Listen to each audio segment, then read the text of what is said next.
Bien, entonces doy por hecho que se me ve, perdón, que se me ve, que se me escucha. ¿Sí? Ok, entonces vamos a empezar. Dos agradecimientos, antes que nada. Uno, que estén acá.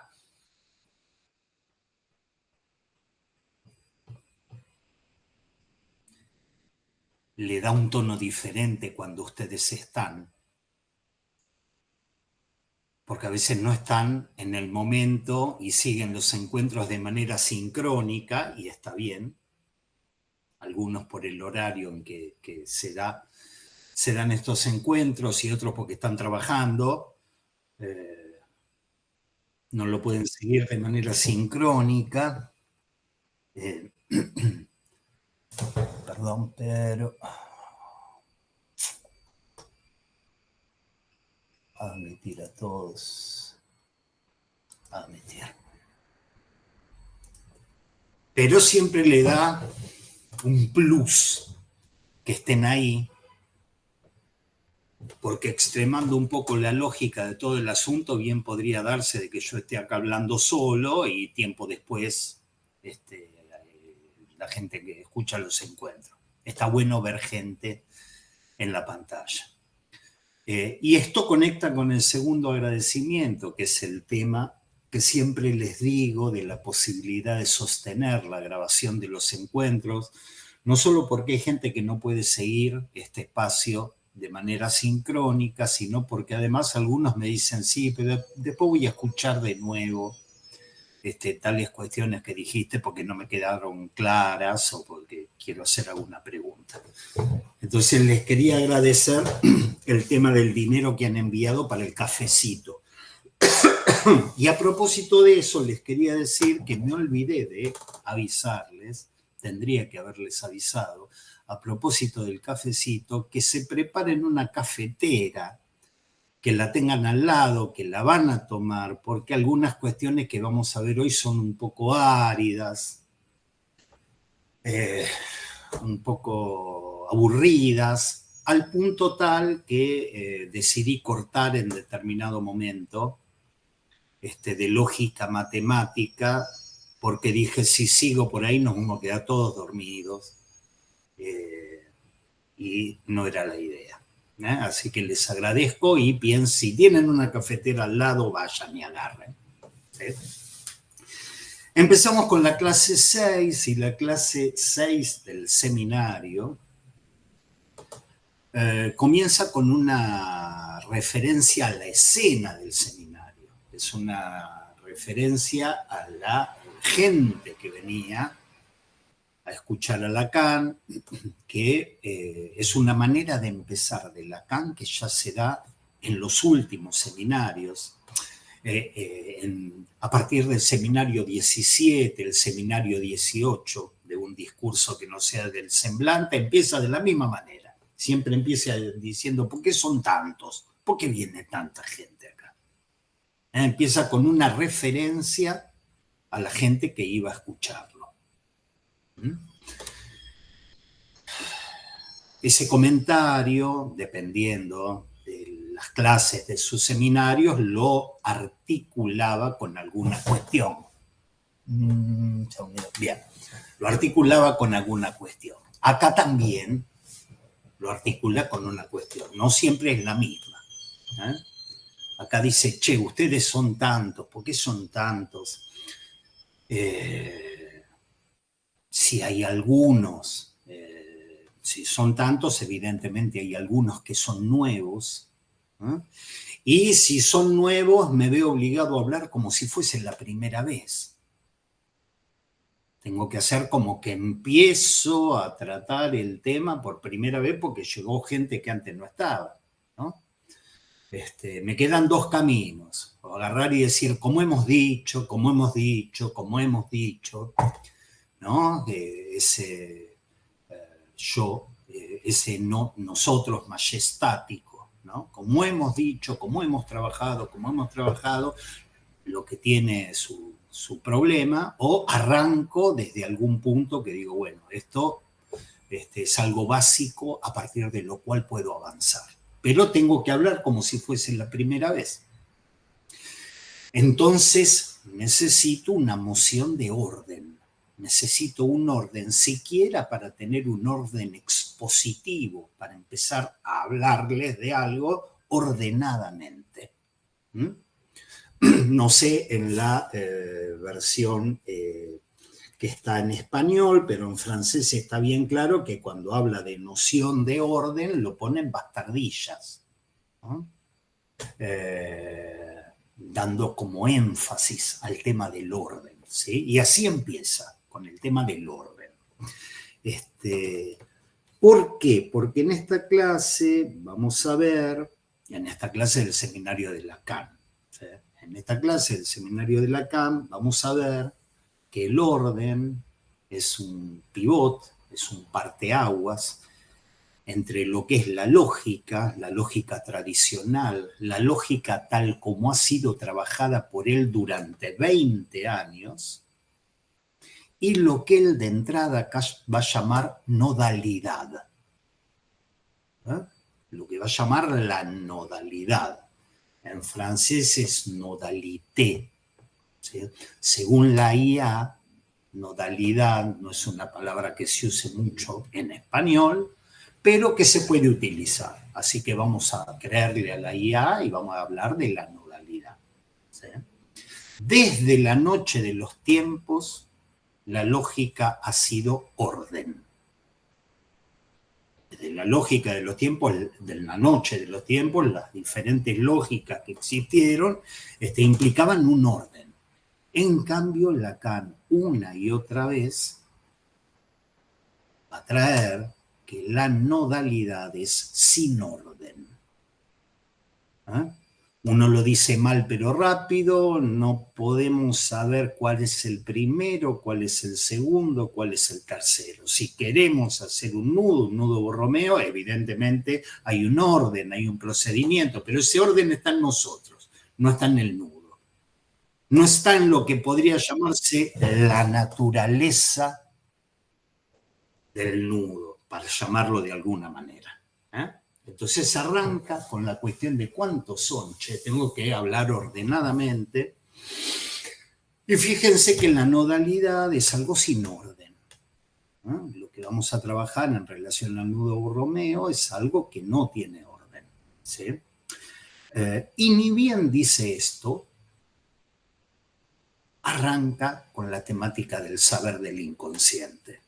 Hoy vamos a trabajar 2 frases, nada más que 2 frases. A mí a veces me abisma, me abruma un poco decir vamos a estar todo un encuentro alrededor de 2 frases, pero este seminario arranca, dice recomienzo desde un lugar diferente, y si uno no agarra los matices es más de lo mismo en la misma lógica. Como si fuese algo que se va precipitando y es más de lo mismo. Y acá hay efectos de corte muy marcados. Entonces hoy, para bien, para mal, vamos a trabajar un par de frases. ¿Sí? Arranca con la cuestión del saber del inconsciente, con el saber inconsciente. Y ya nos mete en un lío, porque un saber es por definición algo ordenado. Un saber, una articulación de elementos, un hecho de articulación es por definición algo ordenado, algo que tiene un orden. Cualquier saber, desde el procedimiento para resolver ecuaciones de 2 incógnitas a cuando alguien te dice ¿sabes hacer papas fritas? Saber hacer papas fritas es un saber que requiere un orden. De hecho, a mí siempre me salen quemadas o crudas porque hay algo del orden, teniendo en cuenta los tiempos del orden, que no me salen. Entonces, cualquier saber, hasta hacer papa frita, requiere un orden. Ya es un tema, porque con el nudo vamos a tener que cambiar radicalmente el paradigma. ¿Ok? Entonces, hablar del saber inconsciente o el saber del inconsciente implica concebirlo como ordenado. ¿No? Completamente diferente sería la cuestión si nosotros empezamos a cambiar la perspectiva y decimos, el saber del inconsciente es algo que anuda algo. ¿Eh? El saber del inconsciente está en un punto que anuda algo. No estamos haciendo hincapié tanto en la cuestión del saber como hecho de articulación entre elementos discretos, como elementos discretos, sino que estamos acentuando el hecho de que eso sea lo que fuere, que es el saber del inconsciente, es algo que anuda, es algo que forma parte de un nudo. ¿Sí? Es diferente. Y sería una novedad. Sería una novedad porque en el nudo no hay orden. Entonces uno dice, lo dijiste de una manera y subrayaste mal la parte del saber. Lo dijiste de otra manera y subrayaste mal la parte de que eso anuda algo. ¿Sí? Nosotros algo de esto estuvimos viendo cuando hablábamos del amor y el amor que era una cuestión de resonancias y las resonancias se producían con algo que tenía que ver con un saber escrito y sin embargo hablábamos de nudos del amor, entonces hablamos de diferentes tipos de amor y empezamos a hablar ya del saber, no tanto como articulación, sino como hecho de anudamiento, como algo que anuda. Lo va presentando así, lo va presentando de a poco, ¿sí? Sin orden. Y van a ver, primero les tiro el tema, después leemos la frase, que él presenta el saber inconsciente como algo que trabaja. Define el saber del inconsciente o el saber inconsciente en términos de trabajo. Algo que trabaja, algo que nos trabaja.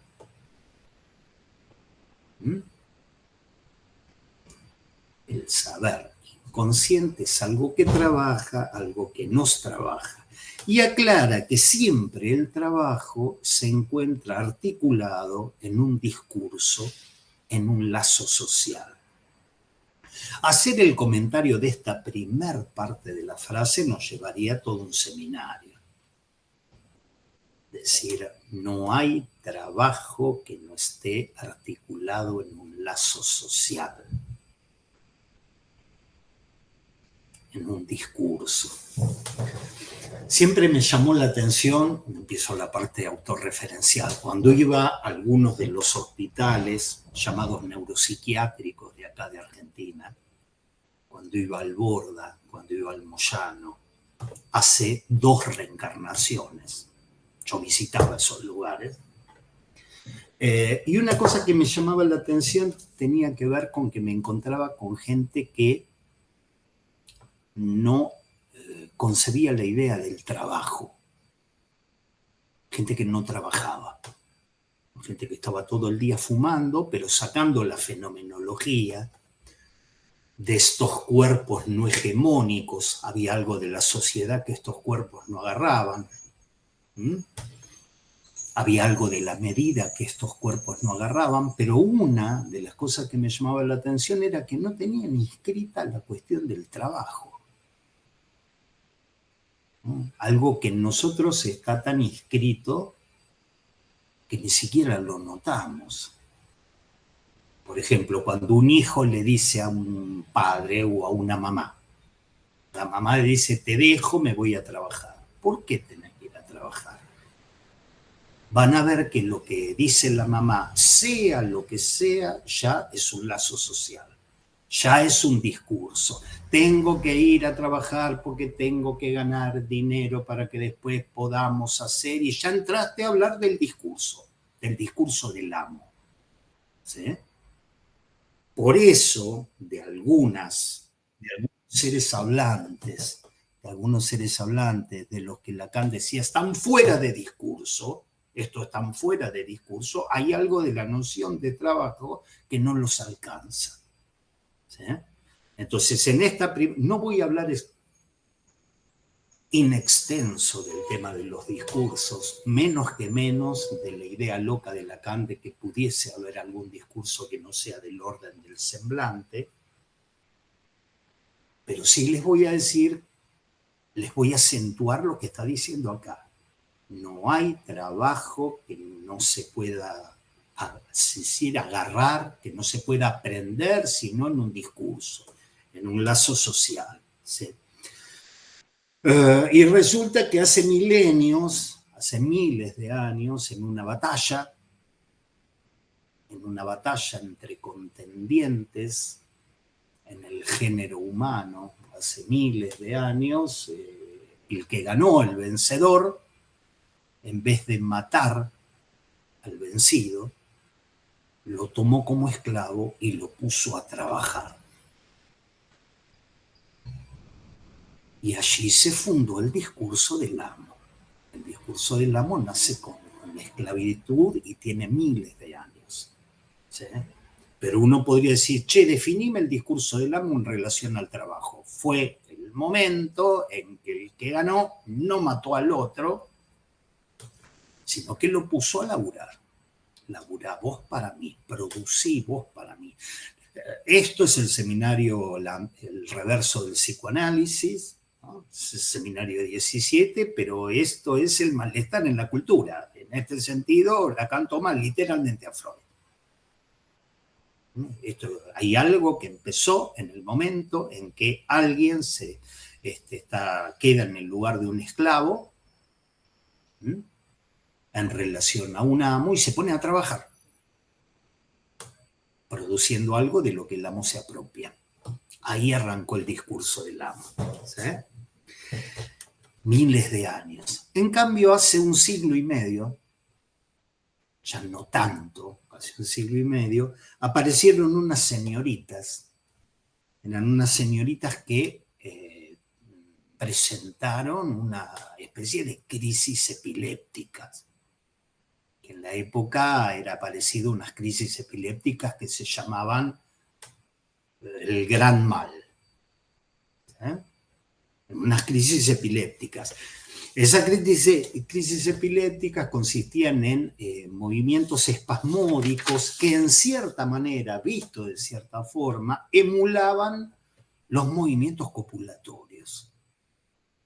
Estoy hablando de la Salpêtrière, de Charcot, de esa gente. Hace 50 años aparecieron unas chicas.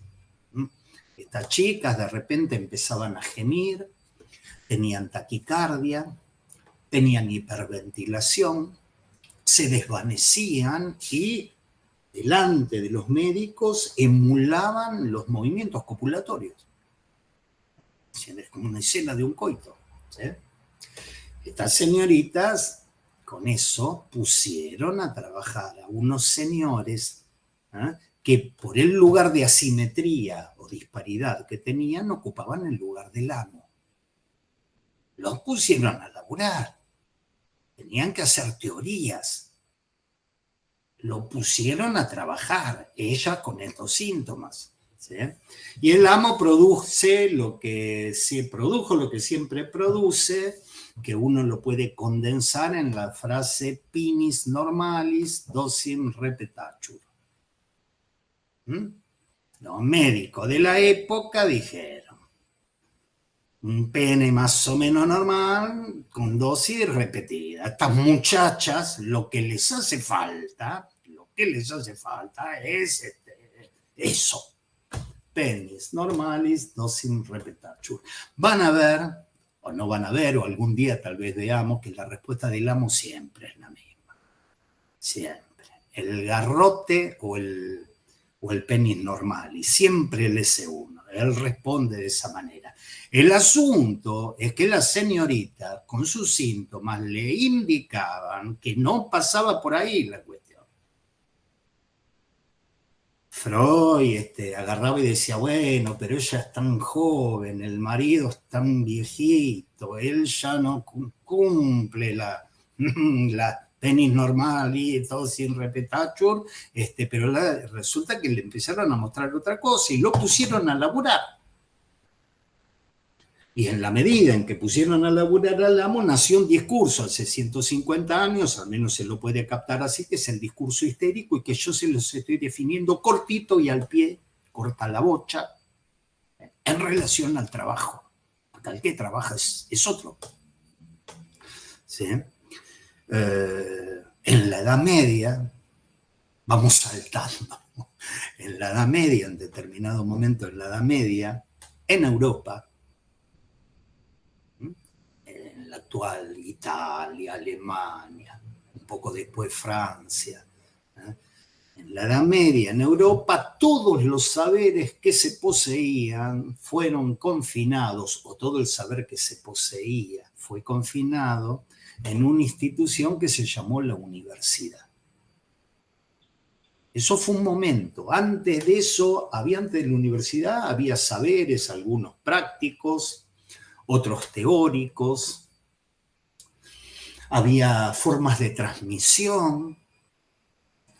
El Ateneo, los griegos tenían, había uno que hablaba y sabía y otros que venían y tomaban nota y que eran discípulos y algunos de esos discípulos después pero era otra cosa, no era la universidad. ¿Qué caracterizó la universidad? Que a partir de su nacimiento, quien quisiera ser reconocido como alguien que domina una rama del saber, ¿no? Quien quiera ser reconocido como alguien que domina una rama del saber, está obligado a tener un título, a ser doctor, a ser licenciado, a ser magíster. Y eso se obtiene poniéndose a trabajar, estudiando. Hay que estudiar. ¿Sí?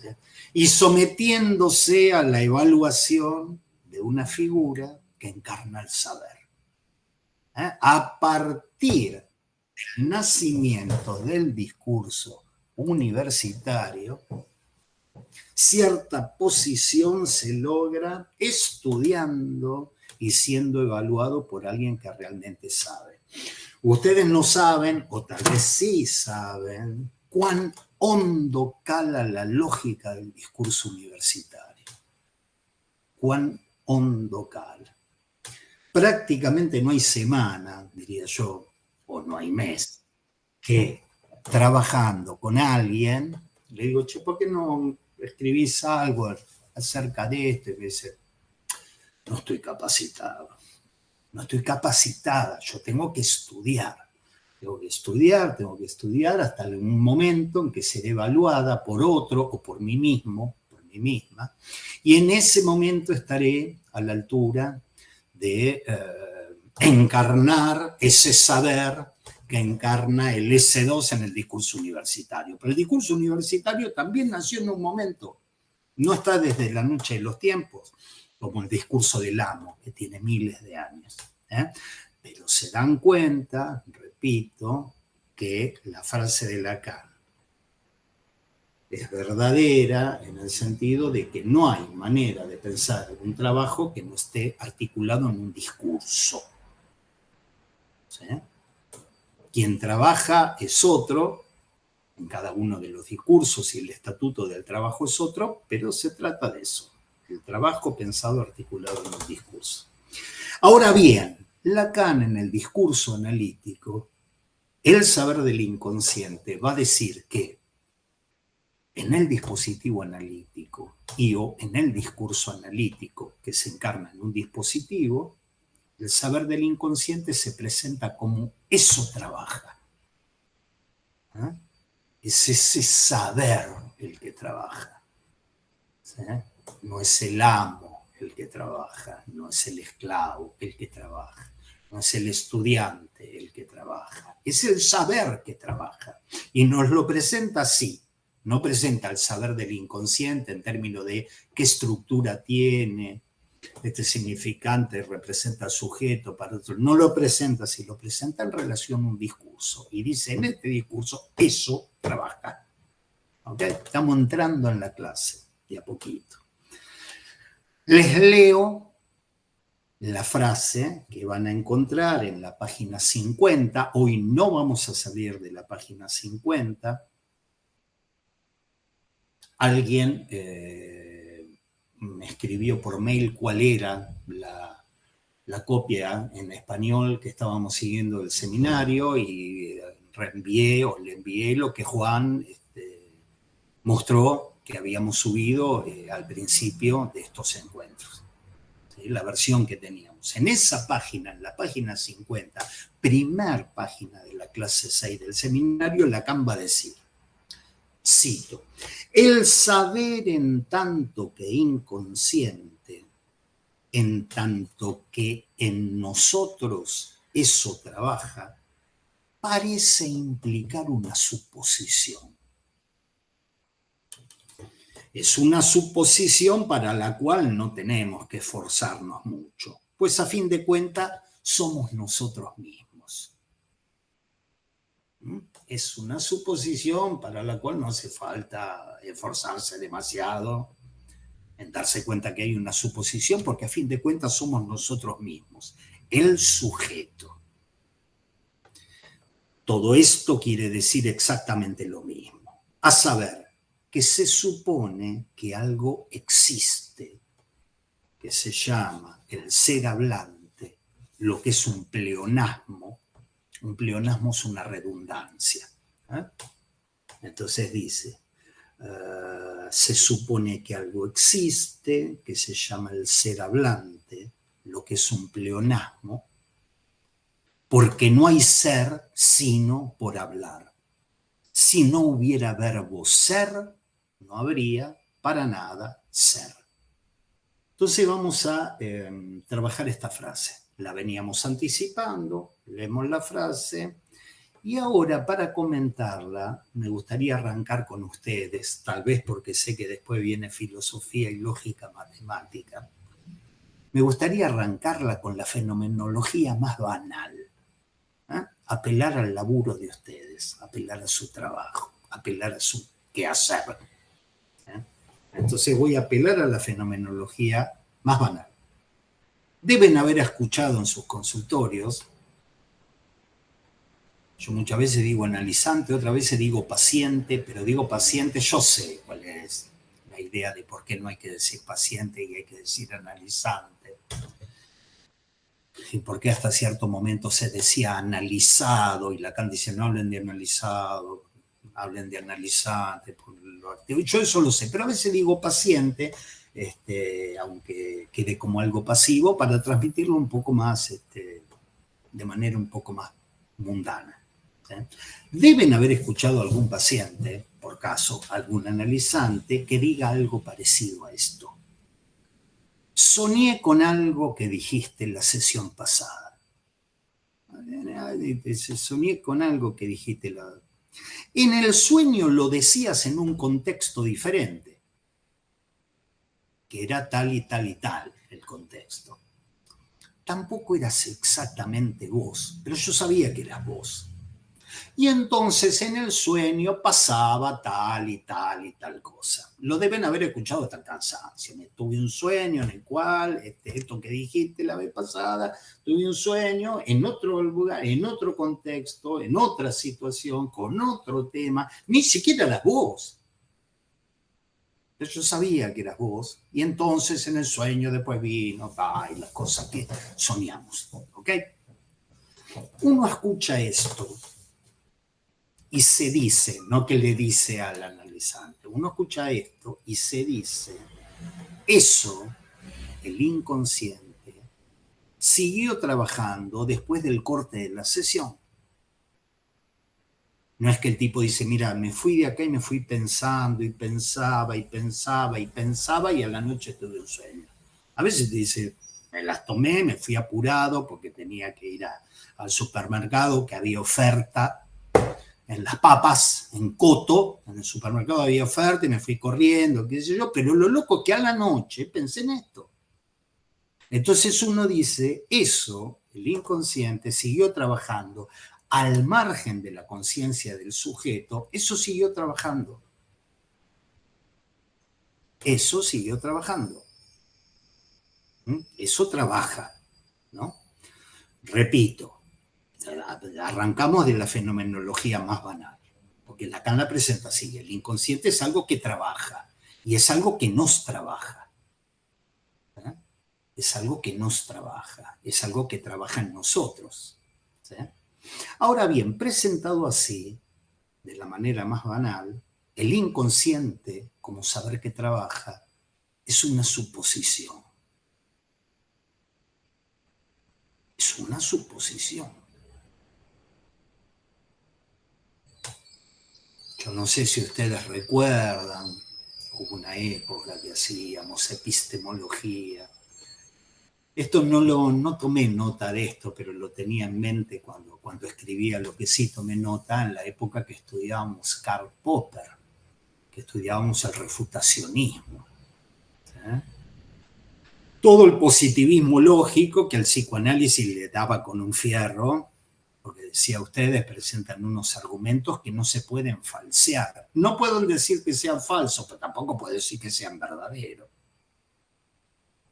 ¿Por qué decís que eso está trabajando?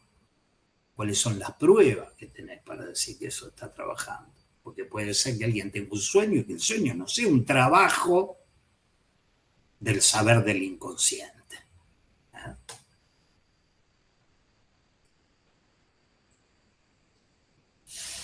Y les pido disculpas si empiezo con un nivel tan banal. Porque alguien podría agarrar y decir, sí, flaco, pero yo he tenido 500 sueños antes de conocer al triste Gil que terminó siendo mi analista. He tenido 500 sueños. Y la gana agarra y dice, pará, que yo te estaba diciendo, eso trabaja en el discurso analítico. No estoy hablando de un sueño en el aire. No estoy hablando de un acto fallido en el aire. ¿Sí? Estoy hablando de eso metido en un dispositivo. Por eso elegí un ejemplo en que, porque es habitual que alguien dice, era lo que dijiste, y soñé con lo que dijiste. Ya hemos, en encuentros anteriores, con cierto nivel de sarcasmo, hablado de las genialidades que decimos en el dispositivo analítico. ¿Viste? Uno a veces le dice una genialidad, pero le dice una genialidad utilizando una expresión. Escuchame, la posta es esta, lo que te quiero decir es esto. Y de repente en el sueño ahí aparece algo que tiene que ver con la escucha y con que alguien no escucha y uno le quiere decir, no, yo te quería interpretar otra cosa, no eso. Sí, pero lo que me resonó es eso. Lo que resonó a nivel saber del inconsciente y que produjo un trabajo a nivel saber del inconsciente es una resonancia que vino con el, pero escúchame, y no con la genialidad que vino después. Por eso estoy dando vuelta a decir, es un trabajo. Es un trabajo en el dispositivo analítico. Y sí, te podría decir Karl Popper, pero eso es una suposición. Es una suposición, probámelo. Probame el saber del inconsciente. ¿Sí? Dame pruebas. ¿No? Es una suposición. ¿Ya? Que, insisto, para nosotros es de lo más banal y es el pan nuestro de cada día. A partir de un sueño, por ejemplo, yo pienso, me estoy poniendo en el lugar de nosotros, por lo menos me estoy poniendo en mi lugar. ¿Sí? Alguien trae un sueño y yo me imagino, ficciono, imaginarizo. Dale que había una escena en la cual estaban los significantes y un significante que vino del lado del analista fue trabajado por la cadena significante con relaciones de condensación y desplazamiento y entonces se produjo un sueño. Sí, te lo acepto, pero alguien diría, sí, pero eso es una suposición. Esa cadena significante, ese saber que se articula con determinadas figuras, condensación, el desplazamiento, el miramiento por la figurabilidad, todo lo que trabajaba Freud, alguien puede decir, no más que una suposición. ¿Sí? Que vos llamás trabajo del significante, pero no es más que una suposición. ¿Mm? Y si alguien preguntase, ¿y eso qué trabaja? Está bien, te acepto que sea una suposición. Te lo acepto. ¿Y eso qué trabaja? ¿Dónde trabaja? ¿Cuál es la sede de ese trabajo? ¿En dónde está trabajando eso? ¿Sí? Le responderíamos, como respondió Lacan acá, eso trabaja en nosotros como sujeto. ¿Mm?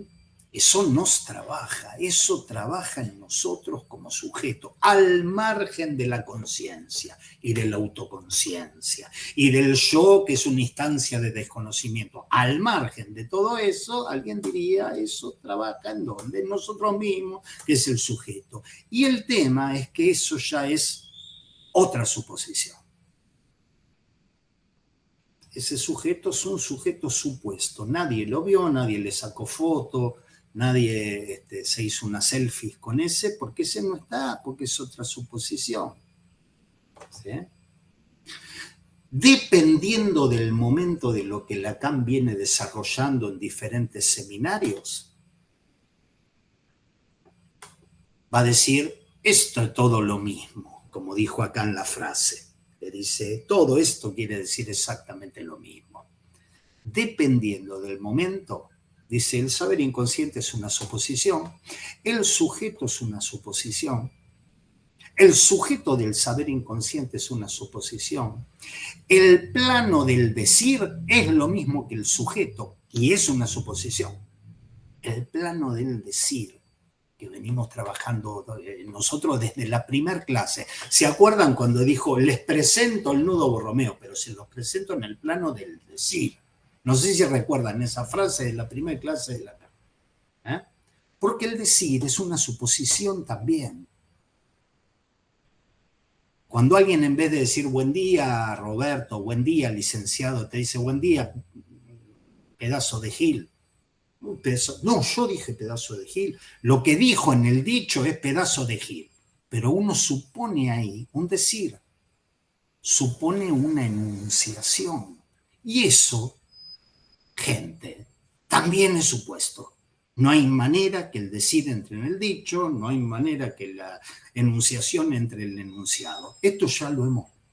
Lo peor de todo, lo peor o lo mejor, digo, para el que vino nuevo, dice, basta, pero esto lo hemos trabajado.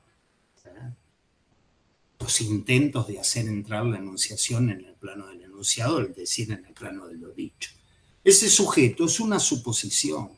Ese sujeto del saber del inconsciente es una suposición. No es real.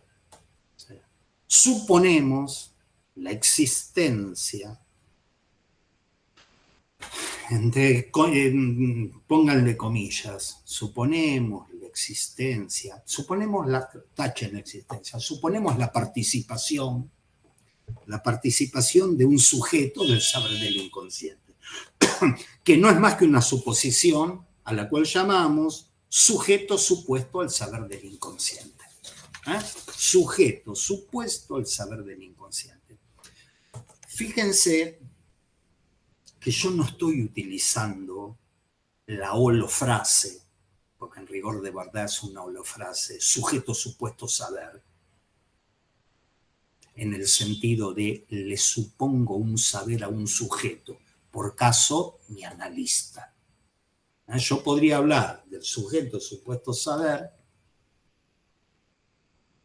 como la suposición de un saber, de un sujeto al que le supongo un saber. Le supongo un saber y ese es mi analista. ¿Okay? No estoy hablando de eso. Hablo de holofrase porque en francés, sujet, supposé savoir, ¿sí? Está bien que se diga así, pero acá se tradujo como sujeto supuesto saber. Y quedó bien porque funciona como un operador, entonces está bueno que quede como holofrase. Si uno tuviese que traducir desde el principio, cuando Lacan decía eso, tendría que decir sujeto al que se le supone un saber. Sujet supposé savoir es sujeto al que se le supone un saber. ¿Sí? Yo acá no estoy trabajando eso, sujeto al que se supone un saber. Estoy trabajando saber al que se le supone un sujeto. No sé si soy claro, saber al que se le supone un sujeto, y ese sujeto también es una suposición. ¿Sí?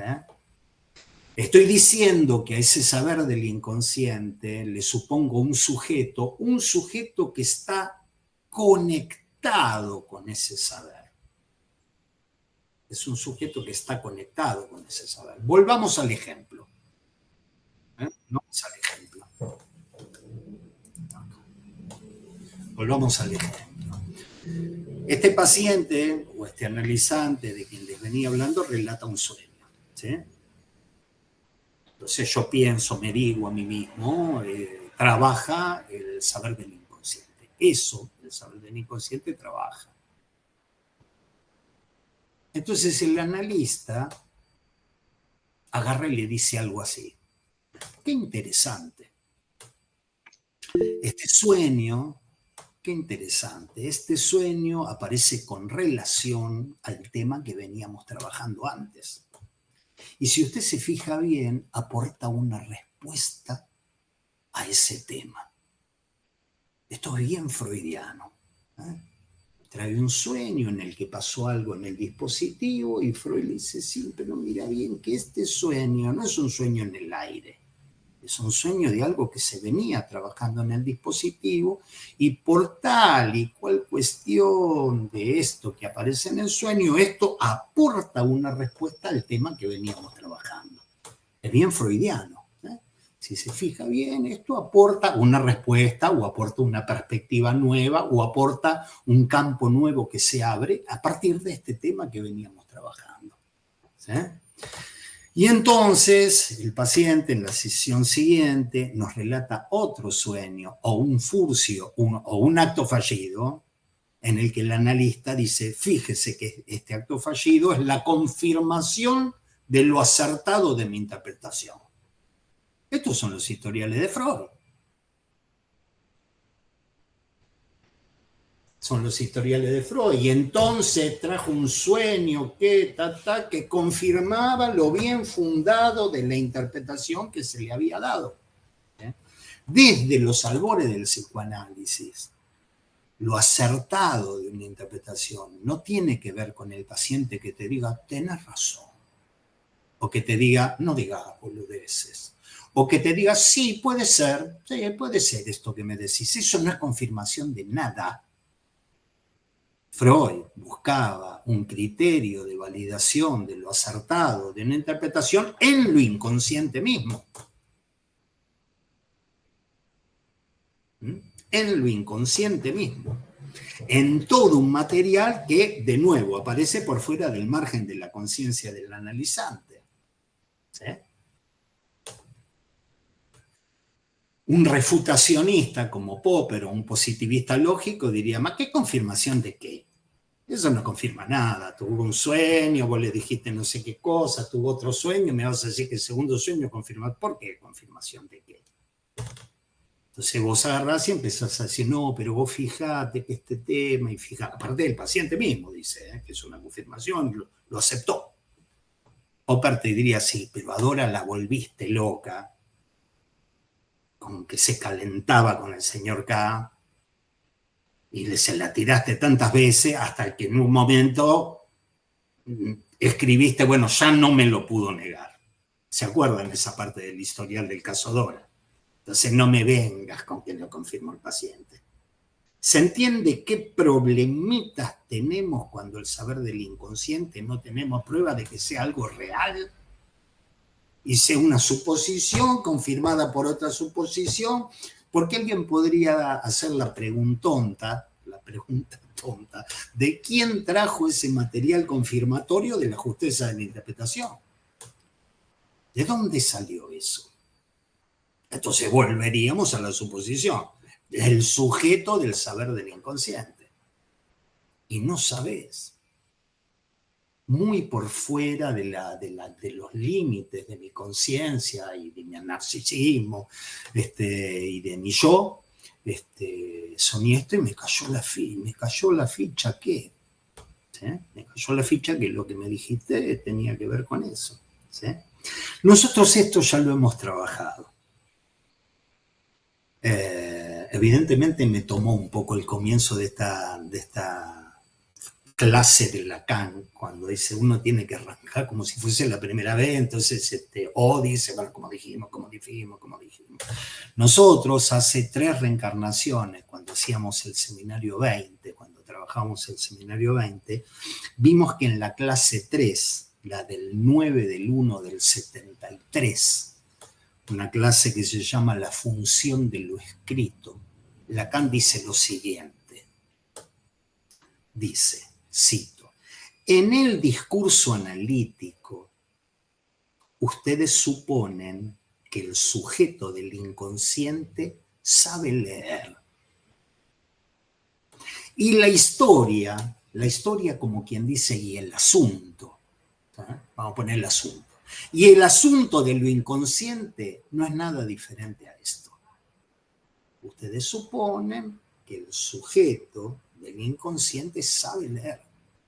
Suponen, subrayen esa palabra, suponen. Y la historia de todo lo que es el inconsciente es suponer que hay un sujeto que allí sabe leer.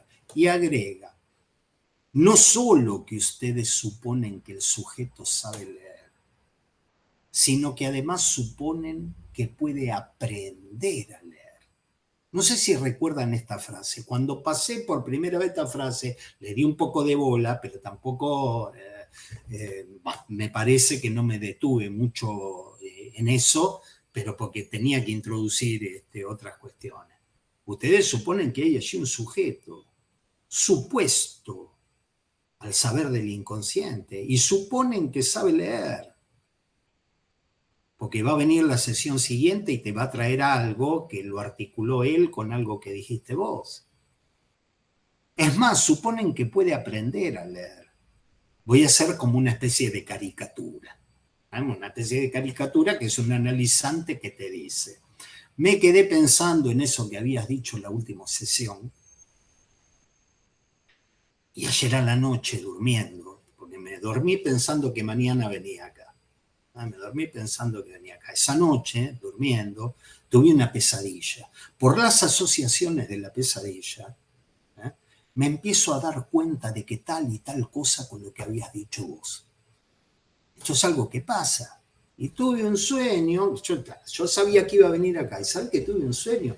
Y en ese sueño soñé tal cosa, y por las ocurrencias que tuve de esto, me parece que tiene que ver con lo que. Y entonces, ustedes piensan, está aprendiendo a leer. Está aprendiendo a leer. ¿Sí? Lo dice Lacan. Ustedes suponen que el sujeto del saber inconsciente sabe leer. Y la historia del desciframiento del inconsciente no es mucho más que eso. En realidad es más fuerte, dice, no es otra cosa que eso. Y además suponen que puede aprender a leer.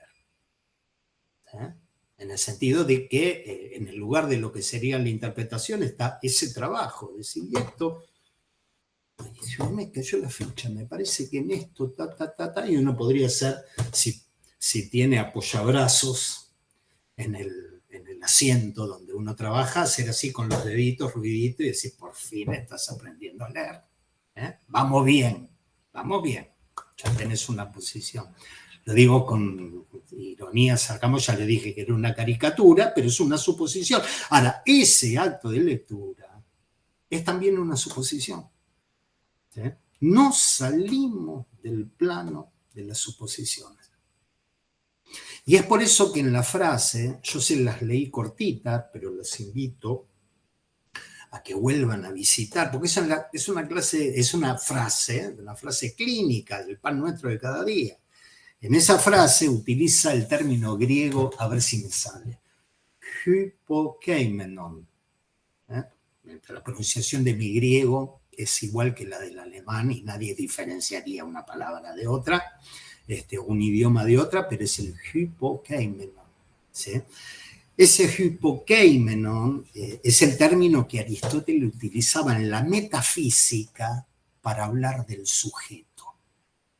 Por eso en la frase que les vengo leyendo, Lacan usa el hypokeimenon para hablar del sujeto, ¿sí? que es la manera en que lo nombraba Aristóteles. Y Aristóteles lo nombraba como un supuesto, un subpuesto, un puesto por debajo. ¿Sí? un sub, cada vez que encuentren, o no cada vez, la mayoría de veces que encuentren esa partícula, sub quiere decir por debajo. Submarino, el submarino es el que va por abajo del mar. ¿Eh? Entonces Aristóteles, con el Hypokeimenon, nunca me salió mejor que ahora, jamás me salió mejor que ahora. Usaba ese nombre para hablar del sujeto como supuesto, lo supuesto, lo que se supone que está por debajo, como quien diría lo que hace de soporte. ¿Sí? Si uno lo busca en latín, también, por ejemplo, la substancia es algo que estaba por debajo del fenómeno. ¿Sí? Es esa partícula. ¿Sí? Y en Aristóteles, a mí me parece que no al cohete, siempre que habla Lacan del sujeto, siempre, fíjense en el seminario 17, cuando presenta al sujeto en el discurso del amo, las primeras clases, habla del Hypokeimenon. Ahora me envicié y lo quiero pronunciar cada rato, para quedar fino.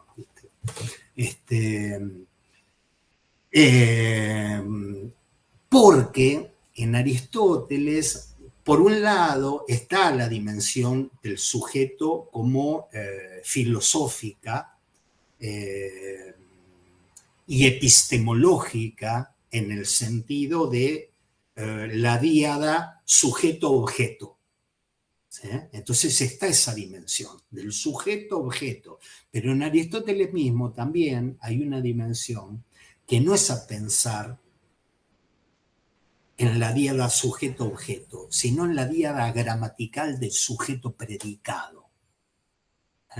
Si ustedes leen la metafísica,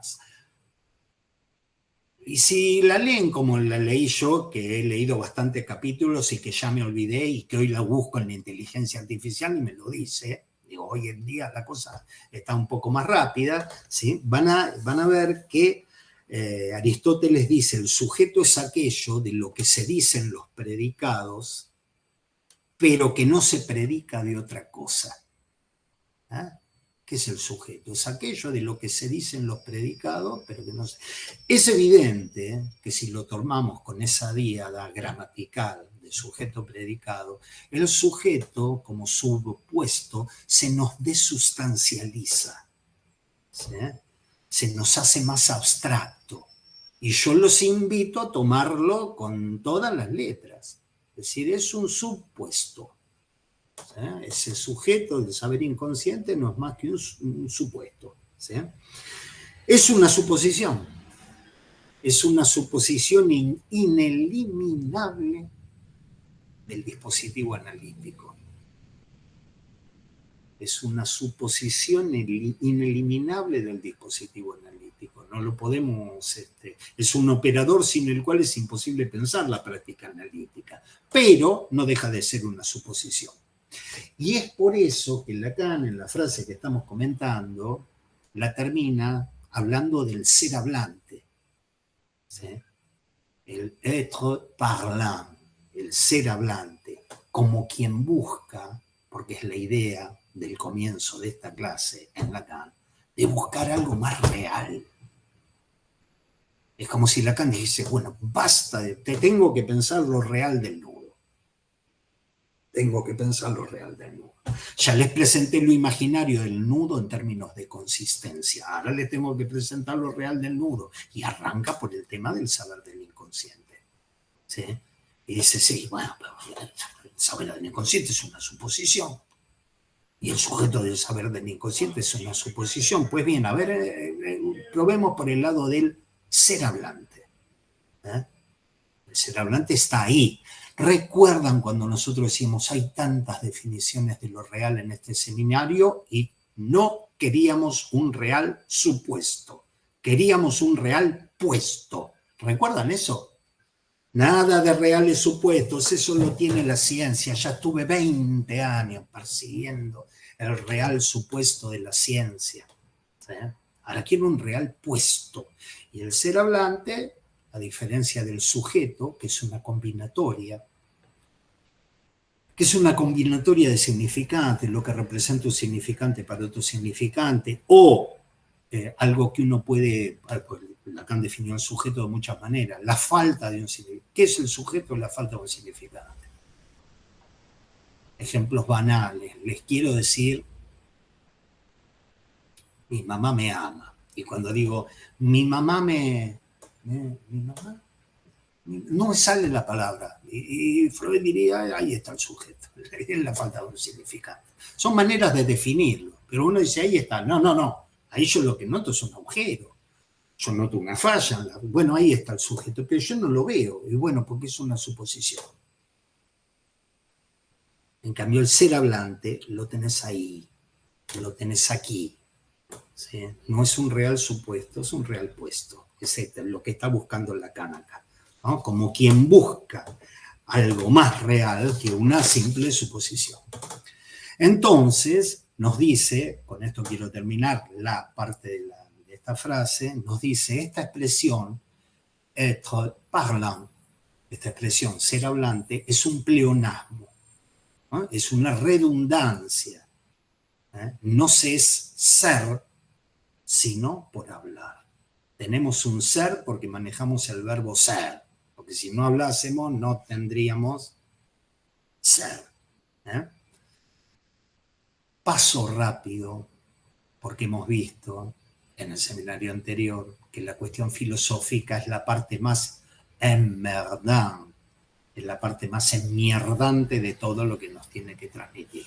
¿Se acuerdan todo lo que elaboramos en términos de prescindir de la cuestión de la ontología, prescindir de la cuestión del ser? ¿Eh? Entonces, vamos a hablar del ser hablante, ¿sí? Y que es una redundancia porque no es ser sino por ser hablante. Lo que ya da lugar, o lo que podría dar lugar a agarrar una ontología. El ser hablante, ¿qué categoría de ser tiene? ¿Qué categoría ontológica? El ser hablante es una esfera más abarcadora que la de los seres no hablantes. Y formaría parte de los seres vivos. Un libro es un ser hablante. Ya me meto a hacer ontología. Es decir, me meto a hacer filosofía, que Lacan dice, nos metimos en la mierda. Si nos metemos en la ontología, es lo más emmerdante de todo. No vamos, ¿en qué sentido la merda? En el sentido de no vamos a encontrar nada real. No vamos a encontrar nada real. Cada vez que hacemos ontología, vamos a tratar sobre el ser de las cosas. Como quien dice, el ser humano. Marcelo es un ser humano. Susana es un ser humano. ¿No? Porque ambos dos, en cierta manera, participan de una especie de esencia de lo humano. Son el ser humano, porque tiene alguna forma de esencia, participan de una esencia, que es la esencia de lo humano. ¿Okay? La noción de ser es una noción englobante, que apunta a lo universal. Lo hemos visto en Aristóteles. Aristóteles tenía toda una categorización de lo que es el ser hasta llegar al ser supremo. Ya lo hemos trabajado, apunta al universal. El ser humano forma parte de los seres vivos, las piedras forman parte de los seres inertes o de los seres no vivos, de los seres inanimados, los que no tienen ánima. Las piedras, ¿cuál es el estatuto del ser? Bueno, son seres inanimados, ¿no? Pero todo es ser. Todo es ser. Podemos hablar del ser del universo, del ser de Dios. Por eso es que Lacan va a agarrar y nos va a hablar de la existencia. Tenemos el link de lo que va a ser la segunda frase que vamos a trabajar.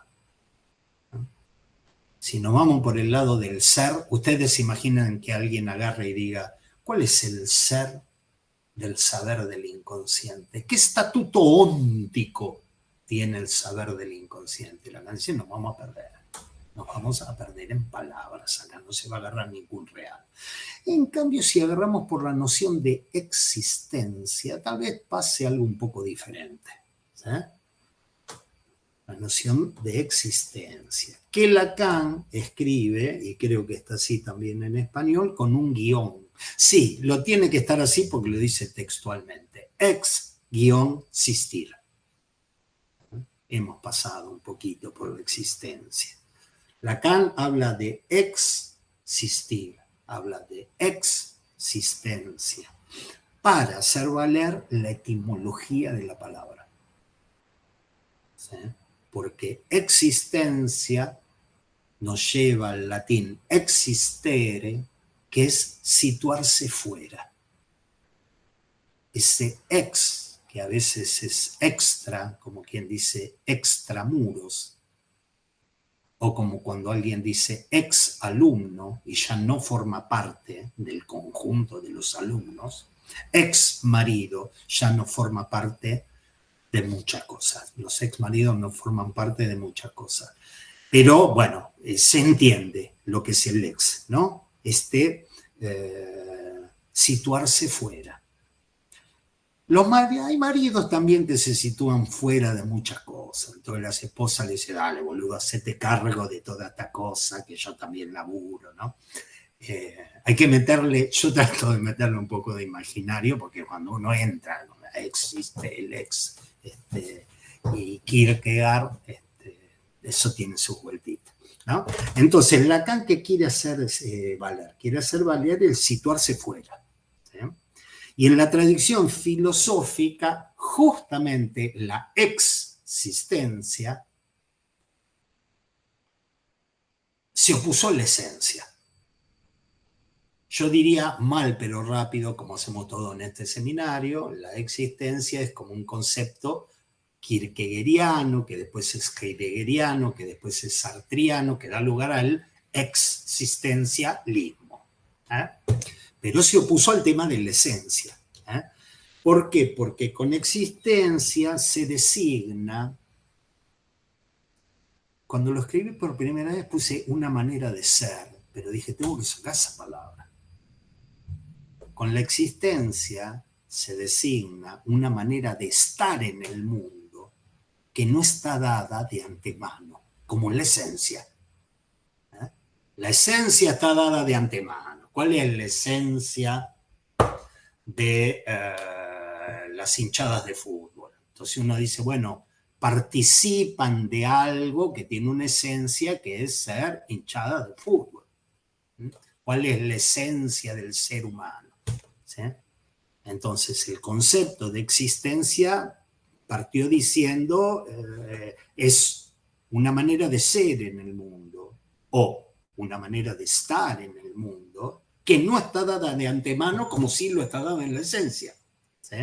Una manera de estar que no es fija.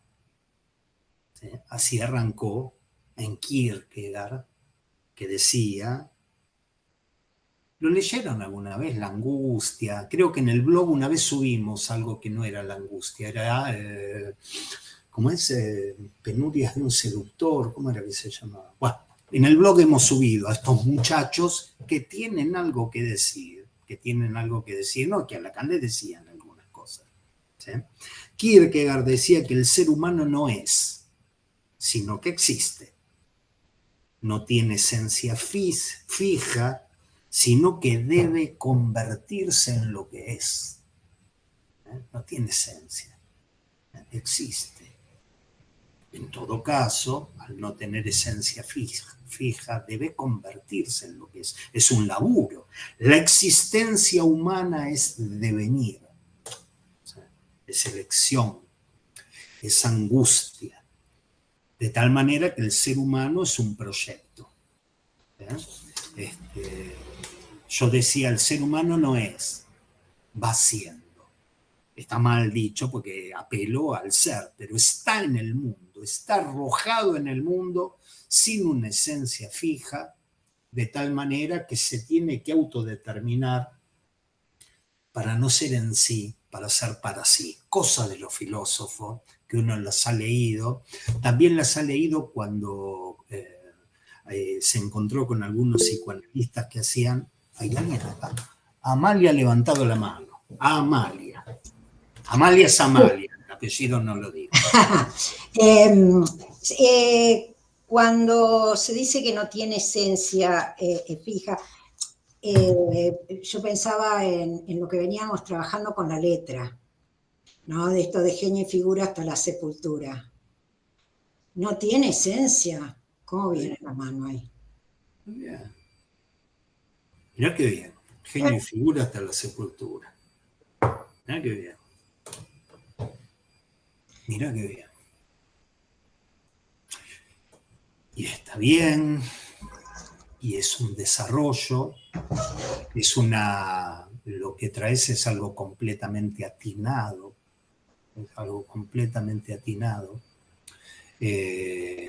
porque si uno se mete por el lado del ser y por el lado de la esencia, Lacan va a decir, necesariamente vas a terminar con algo que no es real.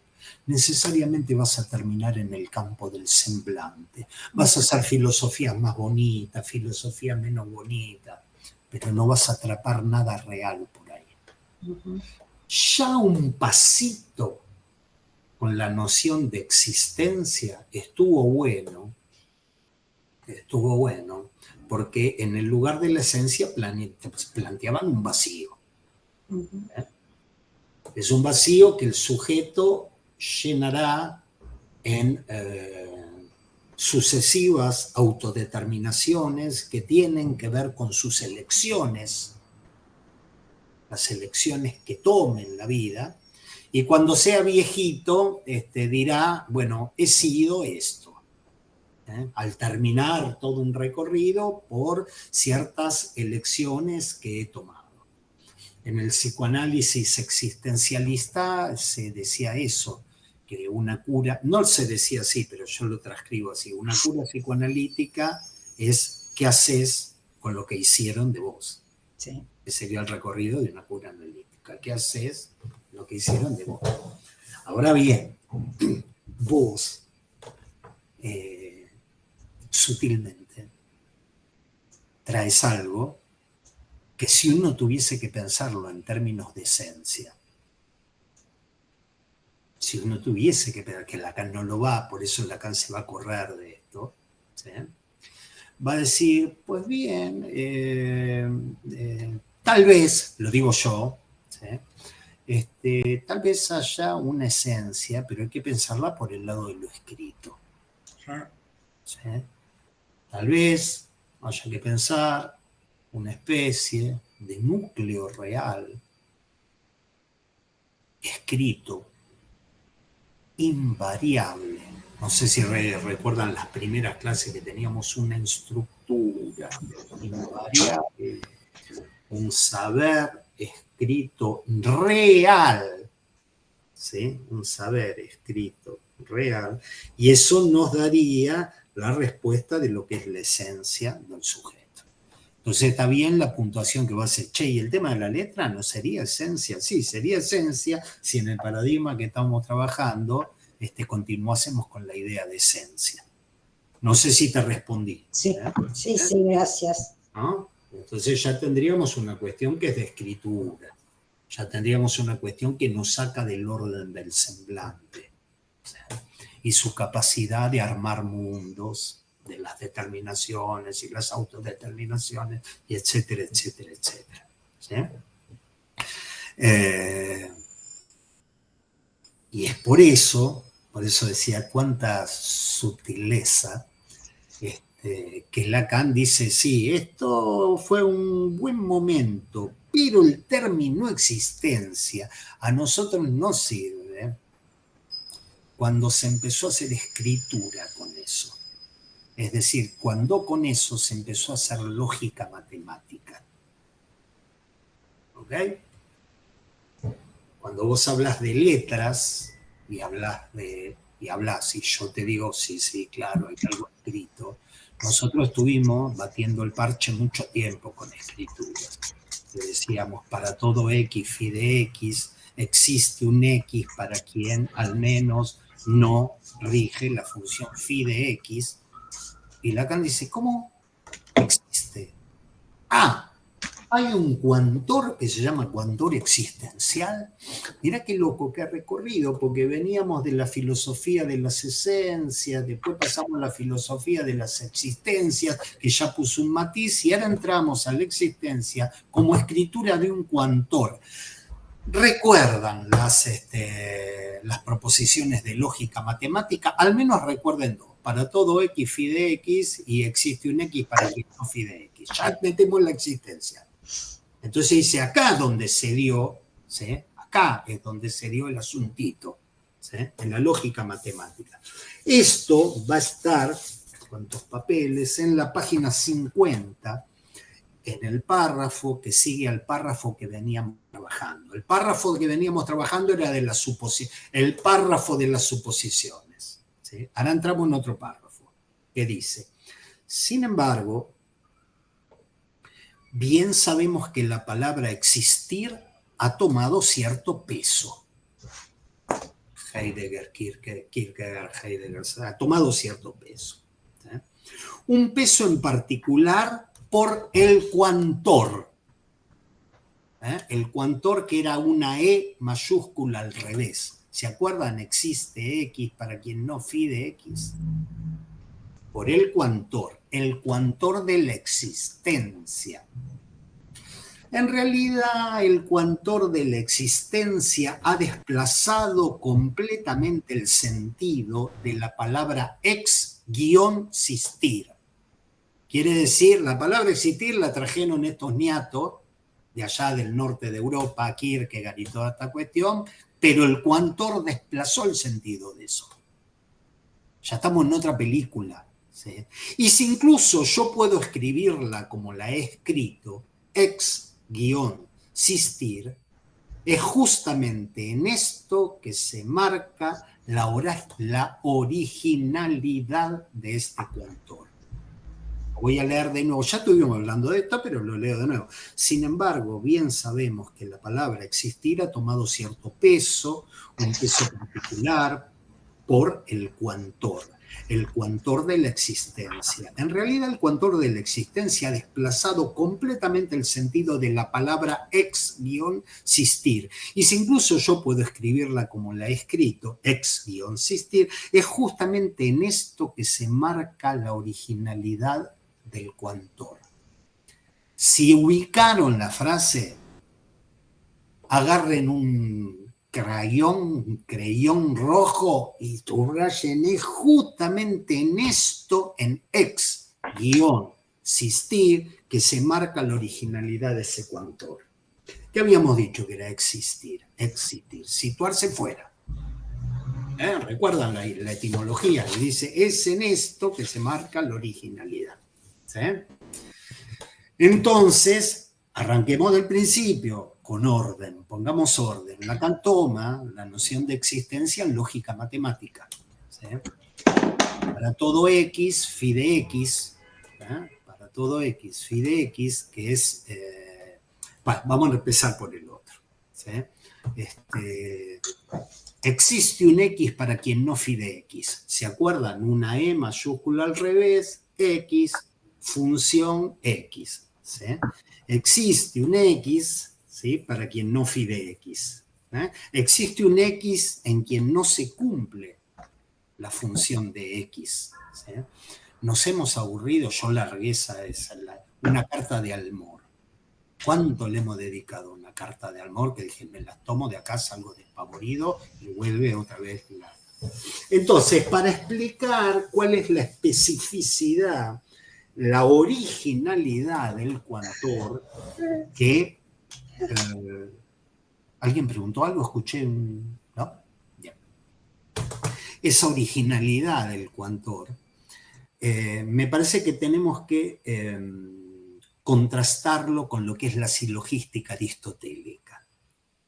Les dije, agarren la cafetera, tomen una cafeaspirina con Coca-Cola, etcétera, porque vamos de ahí. Agarramos la silogística aristotélica. Si yo planteo, agarro la silogística aristotélica no exactamente como está en Aristóteles, sino tal cual la formuló Santo Tomás de Aquino. que lo puso directamente en silogismos. ¿Sí? ¿Se acuerdan que yo les conté que alguien escuchaba estos encuentros, se tiraba al diván y se quedaba a dormir? ¿Se acuerdan? Imagino que debe estar roncando, con algún sueño, con alguna palabra dicha acá, ¿no? La silogística aristotélica, tal cual la formulaba Santo Tomás de Aquino. Agarra una premisa universal, una premisa universal. Todos los hombres son mortales.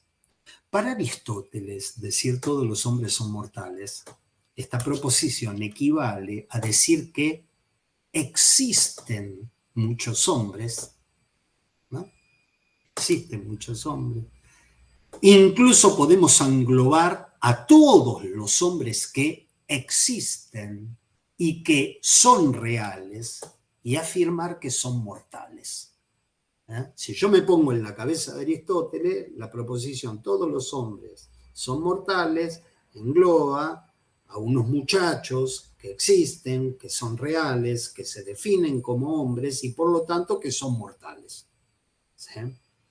Es decir, la premisa universal, ahora lo leo desde la lógica matemática, la proposición en la cual funciona un cuantor universal, para Aristóteles, un cuantor universal porque no digo todos los hombres son mortales, para lo matemático es para todo X phi de X, que en Aristóteles sería todos los hombres son mortales. El tema es que para Aristóteles ese universal tiene las mismas características que la existencia. Esos hombres existen, esos hombres son reales, esos hombres están. Si uno dijese todos los unicornios son hinchas de Racing, Aristóteles hubiese dicho, no, mira, esa proposición no sirve. ¿Por qué? Porque no existen los unicornios.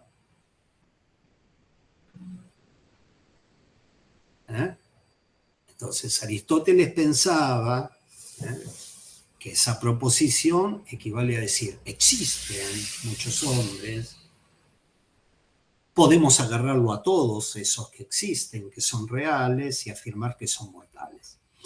¿Qué pasaría en la silogística aristotélica si aparece una premisa particular, que después voy a leer como existencial, como la del cuantor existencial, que niega lo universal? ¿Qué pasaría si aparece un hombre que no es mortal? Entonces Aristóteles diría, se cae lo universal. ¿Sí? Si aparece uno que no es mortal, se cae el universal. Lacan agitó con esto, antes de la lógica proposicional, con el caso Juanito. El caso Juanito presentaba la torsión de la lógica de Juanito como un lógico. Juanito era un lógico, Lacan jugaba con esta cosa. Y decía, se le presenta la premisa universal del pene. Fíjense desde qué lugar Lacan lee las cosas. Porque uno dice, premisa universal de pene, y Lacan agarra y dice, esto es lógica.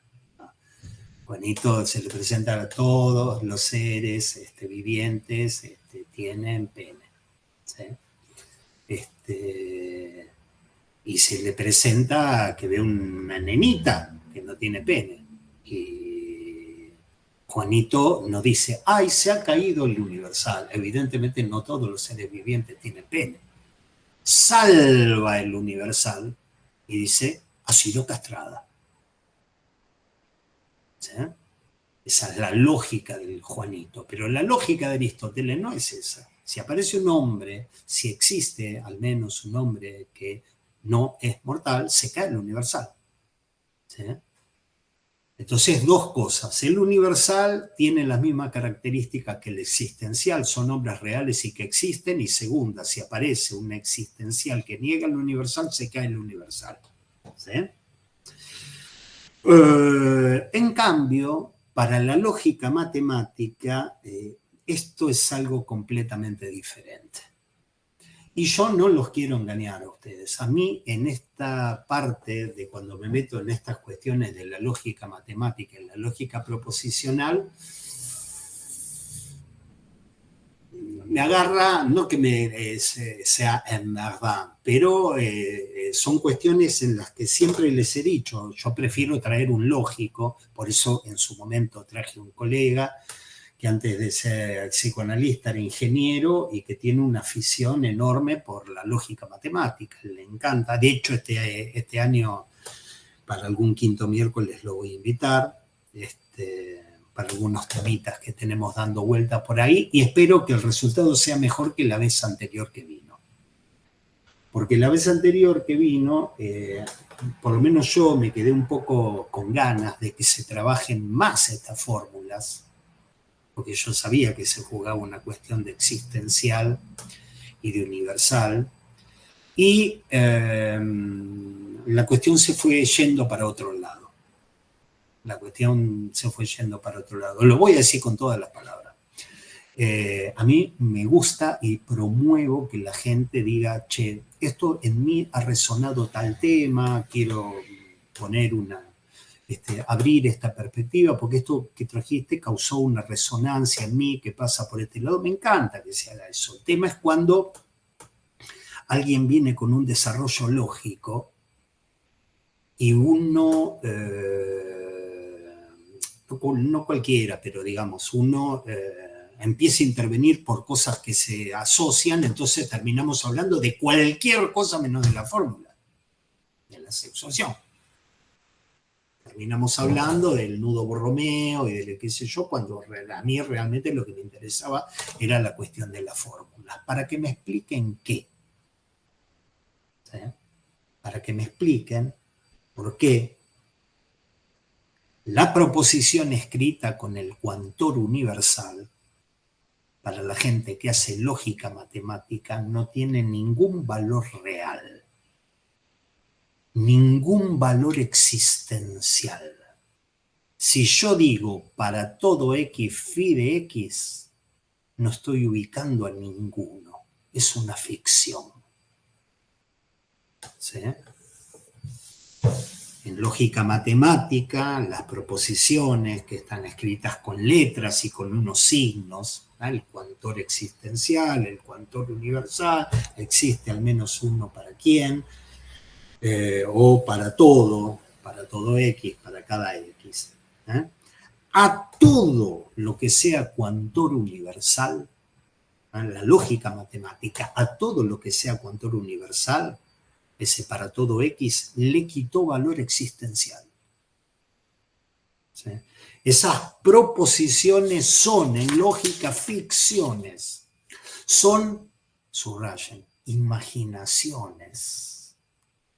No se puede decir en ellas que haya algo real. No podés decir para todo. Tienes que decir existe X que y existe X que y no existe X que, y lo tenés que mostrar. Cuando vos decís para todo, ¿sí? Estás hablando de ficciones, ¿sí? Estás hablando de imaginaciones. No se puede ubicar allí algo real. Es como un principio que tienen. ¿Sí? Y yo entiendo entiendo. Puedo tratar de seguir algunas consecuencias de esto porque lo sigue Lacan, porque lo sigo a Lacan, pero no lo sigo en la lógica. No lo sigo en la lógica. Si yo digo para todo X, phi de X, ¿sí? Al leerse como todas las mujeres mienten, un lógico matemático diría, eso es ficción, no es real, eso es imaginación, eso es indemostrable. Un lógico matemático diría eso. Alguien que no es lógico matemático, que es un muchacho de barrio, a lo mejor diría, toda, mira, yo no te puedo demostrar, pero toda miente. Pero un lógico matemático diría, eso es indemostrable. Eso es una ficción, eso es una imaginación. Y decía, subraya la imaginación, ¿por qué? ¿Por qué? Porque hemos visto en los 6 discursos, 3 levógiros, 3 dextrógiros, que incluso en este discurso, que es completamente árido, que es completamente pesado, que uno diría es una simple combinación de cosas, Lacan te dice, no, esto va a atrapar un real, y esto tiene una dimensión de imaginación. ¿Se acuerdan cuando dijimos incluso la lógica matemática? Hay un imaginario, un simbólico y un real ahí. ¿Sí? Bien, entonces, para postular una existencia real, ¿sí? Postular una existencia real, existe uno que, o existe al menos uno que, en la lógica matemática, que está ahí ubicado en lo real, en existe alguno, al menos uno que, ahí se ubica una existencia, ahí se ubica algo real. Eso, en la lógica matemática, no derrumba lo universal, como en la silogística aristotélica. ¿Sí? No derrumba, sino que lo plantea como un dominio, como si fuera un límite, como si delimitara un universal, un todo, que es ficción. Existe al menos uno para quien no fide X, no te va a derrumbar el universal para todo X fide X, sino que te lo va a hacer existir y te lo va a delimitar, te va a hacer como un límite, como si fuese, ponemos imágenes, un conjunto donde hay todos elementos en el conjunto y un elemento afuera. Bueno, ese que está afuera existe. Y porque existe ese, porque se sitúa afuera, porque tiene esa heterotopía, hace existir el universal de para todo X fide X. ¿Sí? En la lógica aristotélica ese universal se cae. En la lógica matemática es ese universal que existe justamente por un existencial. ¿Sí? Si postulo un X para quien no se cumple una función, estoy diciendo existe, se sitúa fuera, uno que por existir delimita un universal que es ficción. Les voy a dar un ejemplo. Y ese ejemplo es algo que en el malestar en la cultura Freud trabajó como el padre de la horda primitiva, o el protopadre de la horda. ¿Sí? Tuvo la necesidad, lo voy a decir como si fuese Lacan, fíjense que el chabón tuvo la necesidad de crear un mito que había uno que estaba por fuera de la castración, para explicar cuestiones de la castración y de la angustia de castración y de que tengo miedo de que mi papá me castre y que si yo me acerco a mi mamá, mi papá me va a castrar. Tuvo Freud que inventar, ¿sí? Un existente. Ese existente real va a delimitar, a hacer posible el universal que dice para todo X fide X. Es decir, no hay ser hablante para quien no funcione la castración. ¿Se entiende la lógica de la diferencia entre el silogismo aristotélico y las proposiciones de la lógica matemática? Esa existencia que plantea el coautor existencial, ese existe que está fuera, que está en otro lado, va a ser un término, esa existencia, cada vez más utilizado por Lacan para referirse a lo real del nudo. Existencia es una noción que vamos a encontrar cada vez con mayor frecuencia para referirse a lo real del nudo. Como si uno dijese, no sé qué es lo real a nivel del nudo, o, vamos a hablar bien, porque yo escribí, no sé qué es lo real, ya le di esencia, ser, etcétera, etcétera. No sé qué es lo real a nivel del nudo, o no sé qué hay en el lugar de lo real a nivel del nudo, pero sea lo que fuere, es algo que existe. ¿Por qué traigo esto? Porque nos vamos arrimando algunas cuestiones, ¿no? Pues tenemos la noción de consistencia para designar lo imaginario del nudo. estamos tratando de acercarnos. ¿Se acuerdan la consistencia? Lo que consiste, lo que entiende, lo que se sostiene, lo que se mantiene, ¿sí? Y nos vamos arrimando a la existencia, que uno diría lo que se sitúa afuera. No sé lo que será, pero es algo que existe, ¿no? Lo real del mundo. Nos anda faltando el agujero. ¿Se acuerdan que dije? Consistencia, existencia, agujero. Bien. Volvemos y con esto termino. Aparte con esto termino porque se han ido la mitad. O sea que era un embole de verdad esta cuestión. Entonces volvemos y con esto termino. Si en psicoanálisis se busca algo real, no se va a encontrar ni en el ser ni en las ficciones, ¿no? Ni en el mundo de las esencias ni en el mundo de las ficciones. Es muy interesante decir que algo existe. Es como si yo les dijese, ¿se acuerdan cuando arrancamos leyendo esos artículos de Freud y hablábamos de una estructura escrita y a eso le damos valor de verdad, valor de real? A eso le damos valor de real y decimos, eso existe. Tal vez ese situarse fuera puede construir un campo que sea todo el campo que nosotros nos encontramos en los consultorios, en términos fantasmáticos, en términos elaborativos, y todo es universal, donde está nuestro trabajo, esté comandado por un existencial que existe, ¿eh? Que se sitúa en otro lugar, y eso es lo real. Todo lo demás es el orden del semblante simbólico imaginario. ¿Ok? Entonces, si el psicoanálisis busca algo real, no lo va a encontrar ni en el ser ni en las ficciones. Y vuelvo al tema inicial. El saber del inconsciente es una suposición. Es real. Pues si yo planteo que es real, tengo que decir existe. ¿Sí? Lacan se viene abocando a situar ese saber no como suposición, sino que se aboca a ubicar su existencia. Y si miran bien, ese saber que existe jamás se va a ubicar en los dichos del analizante.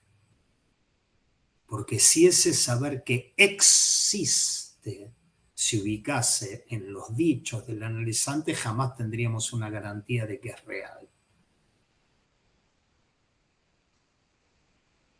Por eso es que bate tanto el parche con la dimensión del decir. Lo quiere ubicar en otro lugar, la dimensión real del saber del inconsciente. No va a decir, bueno, esto es real porque yo tuve un sueño y ese sueño se articuló con tal otro sueño. Dice, no, eso no. Lo real a eso existe. Bien, yo voy a dejar acá. La cosa iba a ser un poco más larga y vamos a tratar de poner cómo esto se ubica justamente en el lugar de la relación sexual que no hay. Pero era otro tema que hay que dedicarle su tiempo. Así que dejo acá, si hay algún tipo de intervención, de preguntas. Me resultó muy interesante. Amalia, pese a lo que digas, me tengo que ir a atender. Me resultó muy interesante, pero me voy a... Perfecto, Amalia, perfecto.